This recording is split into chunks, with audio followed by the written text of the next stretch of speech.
আজকে ভোলা মাছের একটা নতুন রেসিপি করব।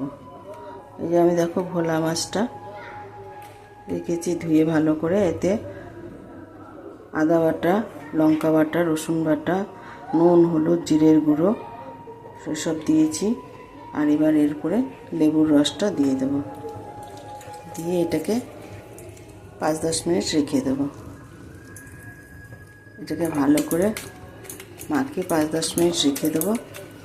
তারপরে এটাকে ভালো করে ভেজে এদিকে দেখো পেঁয়াজ রেডি করে রেখেছি, মশলা রেডি আছে। এটা একটা ঝাল করব।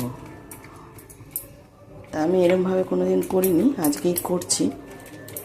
আশা করি ভালোই লাগবে খেতে।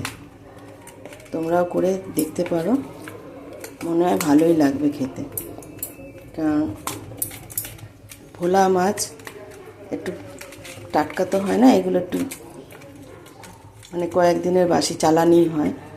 ওই জন্য এটাকে যদি এইভাবে মাখিয়ে আমরা কিছুক্ষণ রাখি, আর মনে হয় এগুলো খেতে বেশি ভালো লাগবে। এইভাবে এটাকে মাখিয়ে তুমি তন্দুরির মতনও করতে পারো, তন্দুরি মশলা দিয়ে। তা আমি তন্দুরি করব না, আমি এটাকে ঝালই করব। আদা রসুন বাটা দিয়ে, পেঁয়াজ দিয়ে, টমেটো দিয়ে ঝাল করব। একটু আলুও দেবো এর মধ্যে, ঝাল করব মাখা মাখা করে।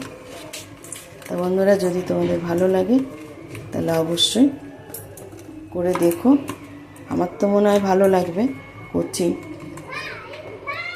তোমরাও করে একদিন খেয়ে দেখো, ভালো লাগলে অবশ্যই জানাবে, লাইক কমেন্ট শেয়ার করে। আর আমার নতুন নতুন এরকম যে রেসিপি দিই এগুলো দেখার জন্য তোমরা সাবস্ক্রাইব করে রাখবে আমার এই চ্যানেলটাকে। তাহলে তোমরা আমার নতুন নতুন রেসিপি দেখতে পাবে। এই আর কি, এই মশলাটা মাখিয়ে রেখে দিই, কিছুক্ষণ পরে এটাকে করব। আর এই যে আমি টমেটো যে রান্না করি, টমেটোর দানা এই যে ফেলে দিই। টমেটোর দানাটা কিন্তু ক্ষতি হয় খেলে, যেন টমেটোর দানাটা ফেলে রান্না করি। তোমরাও টমেটোর দানাটা যতটা পারবে ফেলে দেবে, এতে তোমাদের উপকারী হবে। দেখো মেখে রেখে দিলাম, এরকম ডাকবো। পরে এটাকে ভেজে ডালনা করব, মানে মাছের ঝাল।